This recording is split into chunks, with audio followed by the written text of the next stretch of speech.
Wallahu a'lam bishawab. Nah, ketika sendiri Maryam ini kan kaget didatangi seorang laki-laki tampan rupawan. Salah satu yang terpikir oleh Maryam adalah dia khawatir orang ini berbuat keburukan padanya. Kata Maryam, qalat inni a'udzu birrahmani minka in kunta taqiyya. Dia Maryam berkata, sungguh aku berlindung kepada Tuhan yang Maha Pengasih terhadapmu jika engkau orang yang bertakwa. Jadi salah satu hikmahnya kita ketika khawatir atas sesuatu, itu wajar, manusiawi. Tuhan begini-begini khawatir, ya, kita meminta perlindungan kepada Allah. Salah satu yang sering diajarkan kepada kita itu kan Bismillahirrahmanirrahim. Ketika kita keluar itu, tawakkaltu ala Allah, la haula wala quwwata illa billahil aliyyil azim. Bismillahir la yadurru ma'asmihi shay'un fil ardi wala fis sama' wa huwas samiul 'alim. Kita memohon perlindungan kepada Allah Subhanahu wa taala. Begitu juga Maryam memohon. Lalu Jibril menjawab, qala innama ana rasulu rabbik la ahaba laki ghulaman zakiyya. Dan Jibril berkata, sesungguhnya aku hanyalah utusan Tuhan untuk menyampaikan anugerah, satu kabar gembira kepadamu, seorang anak laki-laki yang suci. Jibril berkata dia itu rasul. Rasul di sini artinya dalam makna umumnya, rasul bermakna utusan. Jadi seorang mengutus Rasulullah itu utusan Allah. Dia punya makna sendiri. Allah seorang nabi dan rasul.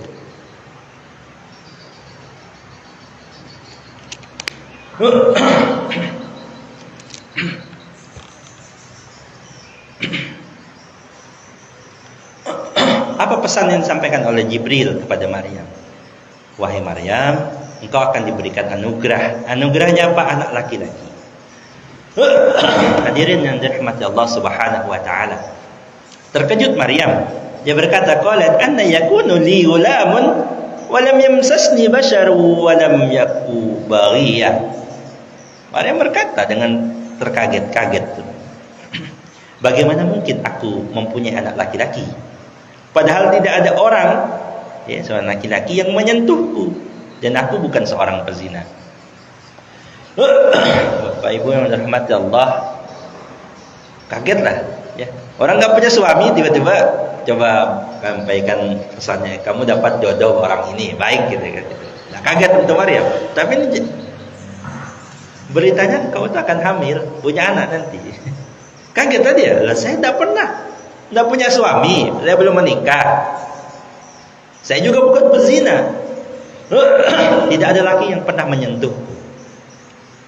Kalau ustadz-ustadz yang ngajar fikih, saya bukan ahli itu, tapi salah satu yang saya dengar dari pembahasan ini itu pembahasan tentang menyentuh laki-laki, sentuhan laki-laki perempuan, apakah membatalkan wudu? Menyentuh laki-laki dan perempuan itu batal wudu, iya. Bersentuhan itu batal. Cuma dalam beberapa mazhab itu beda-beda makna bersentuhannya. Ada yang memaknai sentuhannya ini ketemu sentuh. Sentuh. Ada mazhab yang berpendapat bersentuhan tuh ini nih, kata-katanya sama dengan yang disampaikan di sini. Jadi Bapak Ibu, saya cuma menyampaikan ini bahwa beda-beda pendapat itu dalam beragama itu kita nikmati saja. Orang ulama itu sudah memikirkan, jangan kira wah ini dalil yang benar gini ya. Sama-sama pakai dalil. Bersentuhan laki-laki perempuan itu batal wudu. Dalilnya sama. Tapi tafsir atas dalil ini berbeda. Salah satunya ada yang mengaitkannya tadi memaknai benar sentuhan batal, sentuh pokoknya batal. Tapi ada juga itu yang di mazhab Syafi'i ya, sentuhan batal. Ada mazhab lain yang mengatakan ikuti ini. Kata Maryam, walam yamsasni bashar. Aku tidak pernah disentuh. Nah, makna sentuh itu tafsiran di sini itu kan berhubungan suami istri maksudnya. Makanya ada yang berpendapat ya batal yaitu ketika berhubungan suami istri. Kalau cuma sentuh begini tidak batal. Maka kalau Itu yang banyak dipakai orang ketika menggunakan mendalili tawaf. Tawaf itu kan harus wudu. Tapi kan kita pasti kesentuhan sama, karena nggak semua laki-laki kan, ada yang laki-laki ada yang perempuan, bisa aja terkesenggol gitu. Apakah batal lalu ulang lagi tawafnya? Nah, menyandarkan pada dalil ini, mengikuti mazhab yang tidak berpandangan bahwa yang bersentuhan itu maknanya wallahu a'lam. Saya cuma mau menyampaikan. Ya, dari cerita itu bisa jadi satu dalil.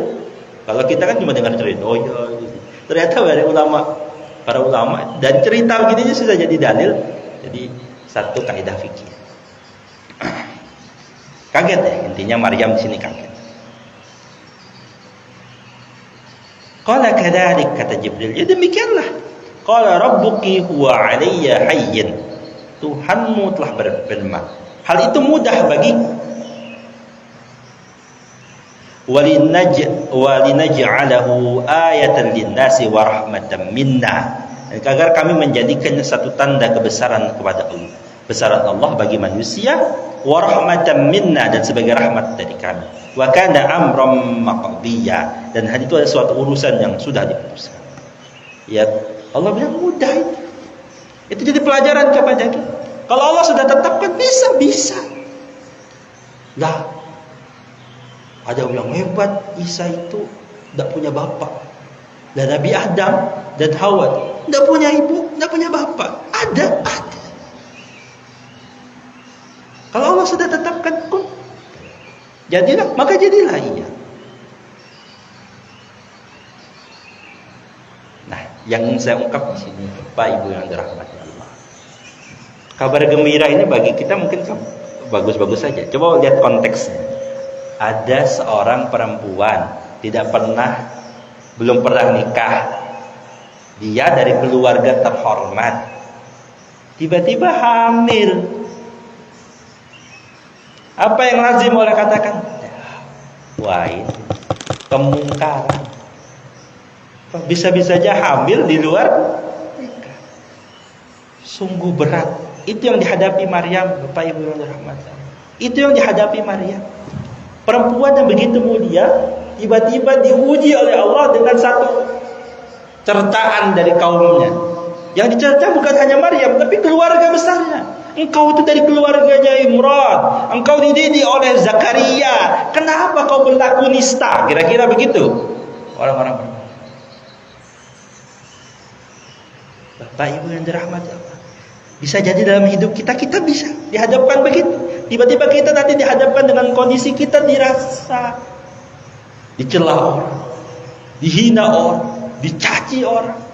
Bahkan makin tinggi derajat kita, itu makin berat ujiannya. Allah ingin uji, nggak lempeng-lempeng saja ini beribadah enak ke masjid dan ini. Enggak. Nanti kita akan diuji dengan sesuatu yang mungkin tidak terpikir oleh kita.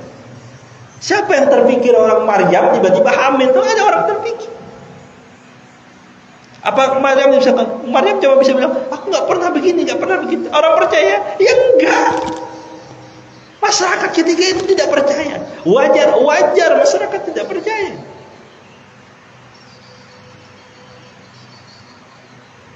Kaget tuh. Wah, mengada-ngada terus. Ini kata guru saya itu, kalau coba kita dihadapkan pada kondisi yang seperti itu. Ketika Maryam menceritakan begini, ketika dulu Nabi bercerita begini, oh saya Isra Mi'raj pulang dan malam itu, kita itu jadi Abu Bakar apa Abu Jahal? Kata guru saya itu, kita tuh bakal jadi Abu Bakar apa Abu Jahal yang membenarkan.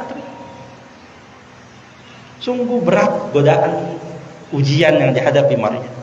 Nanti ketika sudah lahir, itulah nanti yang akan membenarkan. Ketika si bayi Isa alaihissalam menceritakan anak Abdullah, dipanjangnya si ceritanya, tapi karena waktu kita terbatas, saya mencerita sedikit lagi. Itu wanita banyak ibadah, ujiannya seberat itu. Jadi kalau ada bilang, wah saya ini mau banyak ibadah biar apa? Biar hidup saya tenang, enggak. Itu salah besar. Makin kita rajin ibadah, makin kita baik, dari pelajaran-pelajaran ini, makin berat ujian kita. Mau nggak banyak ujiannya? Mau nggak banyak ujiannya? Maksiat aja kata orang itu gitu. Maksiat aja. Maksiat itu kan ada satu dalil ayat Al-Quran itu. Berbuatlah kalian itu. Tunggu saja nanti Allah turunkan balanya. Tapi nanti bisa jadi dia nikmat-nikmat aja. Maka kita temukan ada orang nggak pernah ke masjid, nggak pernah sholat, enak hidupnya, bisa jadi terjadi. Tapi kok ada orang ibadah, rajin ke masjid, susah. Karena Allah ingin menguji. Ada yang diuji dengan kenikmatan, iya. Ada yang diuji dengan kesusahan, iya. Pilihan saja. Nggak usah iri kita. Oh, tuh kok dia enak, saya maunya diuji dengan kenikmatan saja. Allah tahu mana yang ujian yang tepat untuk kita. Maryam, ahli ibadah dari keluarga mulia, dididik oleh seorang nabi namanya Zakaria alaihissalam. Diuji. Apa yang terjadi ketika hamil makin besar? Dia menyingkir, lari, pergi. Bahkan dalam satu ayat yang disampaikan nanti di bawah itu, Maryam mengandung lalu dia mengasingkan diri dengan kandungan yang tepat ke jauh. Bahkan dia katakan, Maryam berkata dalam Al-Quran, wahai, ya laitani, waduh. Betapa baiknya aku mati sebelum ini, dan aku menjadi seorang yang tidak diperhatikan dan dilupakan oleh orang-orang. Begitu berat keluhannya tuh Maryam. Di saat yang berat itu, lapar, nggak ada orang, haus, mau melahirkan sendirian, nggak pakai bidan, nggak pakai dokter.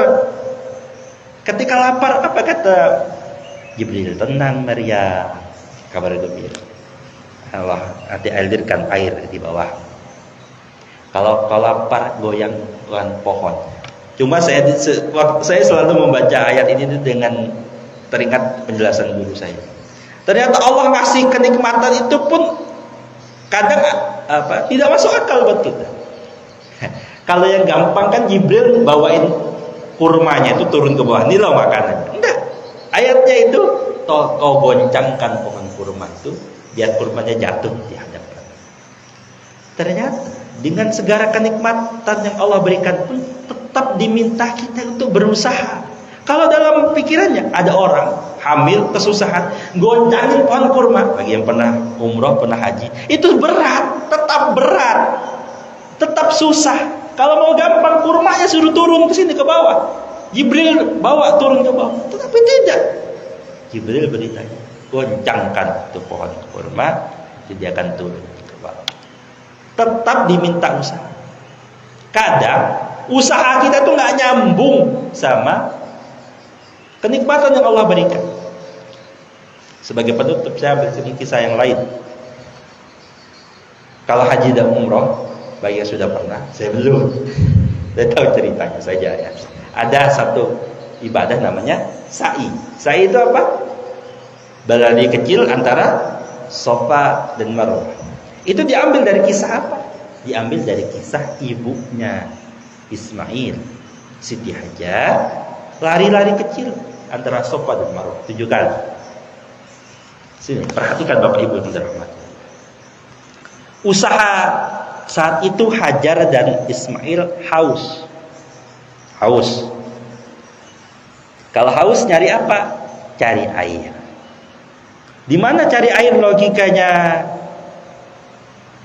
Hajar dia cari orang dari jauh, apakah ada tempat yang berisi air atau ada orang jalan kafilah dagang yang bawa air.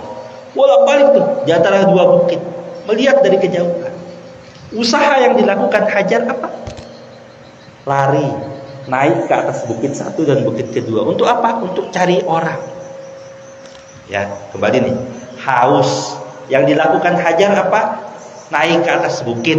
Dia bolak-balik antara Safa dan Marwah. Itu usaha yang dilakukan Hajar. Tapi Allah kasih airnya dari mana? Dari kaki-kaki, hentakan-hentakan kaki bayi kecil Ismail. Maaf, kalau mau iseng itu ngadu ya Allah, udah capek-capek lari naik bukit, malah di sini airnya. Kenapa nggak dari tadi? Tapi tidak pernah Hajar mengeluh seperti itu.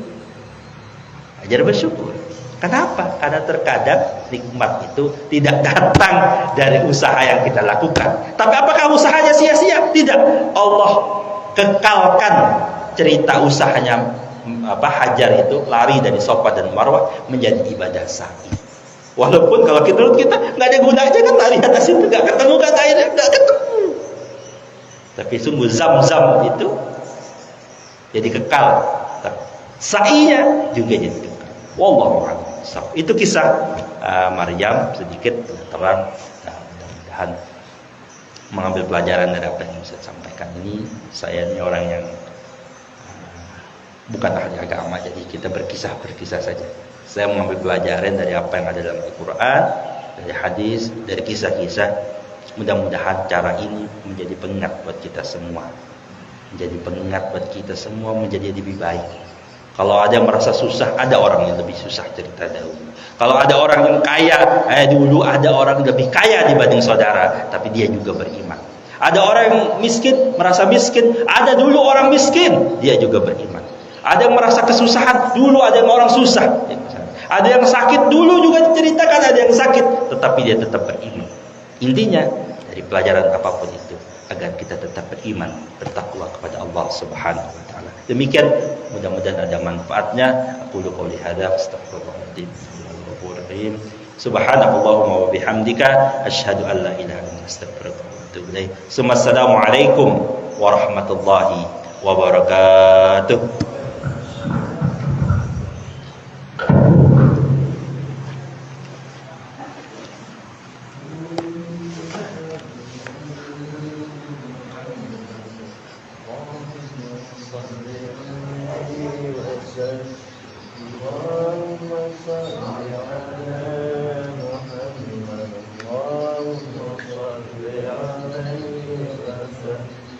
اللهم صل على